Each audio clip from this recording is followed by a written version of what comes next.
Each of you is going to get a bag. Inside Ariel Walker's kindergarten class. You're also going to get a tray. How many groups do you think we need to make? Two. Students are learning the important lessons. 3, 2, 1. Ooh, you got buttons. Their teacher keeping her classroom bright. It is Crazy Hair Day for Spirit Week and Teacher Appreciation Week. It's 30 bigger than 2.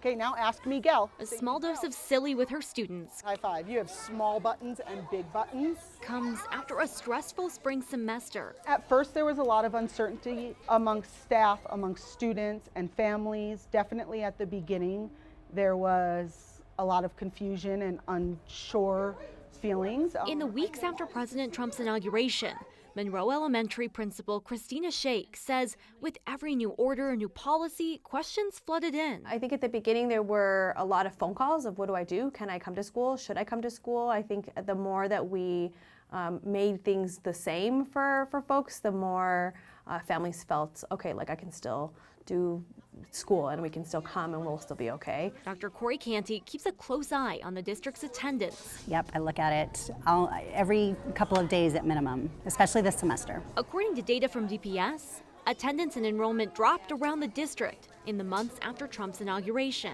Attendance dropped in end of January, beginning of February for sure. It did restabilize actually, and the cross side of that is we saw a pretty big increase in chronic absenteeism, which means the same kids missing over and over and over again, as opposed to it being distributed amongst all students kind of equally. Chronic absenteeism numbers for the district, meaning they've missed 10% or more of the school year, jumped in January. For newcomer centers or schools with large numbers of new-to-country students, all but one saw chronic absenteeism numbers climb high, and most show more than half of their students as chronically absent. Since the inauguration, data shows close to 500 new-to-country students have left DPS. They don't feel safe as much anymore. Canty says attendance and enrollment is rebounding as fears of mass deportations in Denver ease for now. Which emotion is how you feel about today? Calm that's felt in classrooms like Ariel's. It puts my nerves at ease, and you can tell that the kids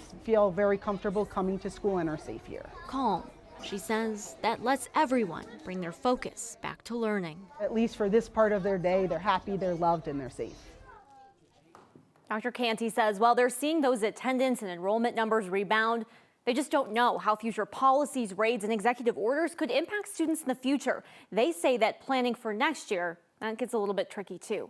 Rachel Krause, 9 News. Yes, so many different layers to unpack with this. Rachel Krause looking into the numbers for us. Appreciate it.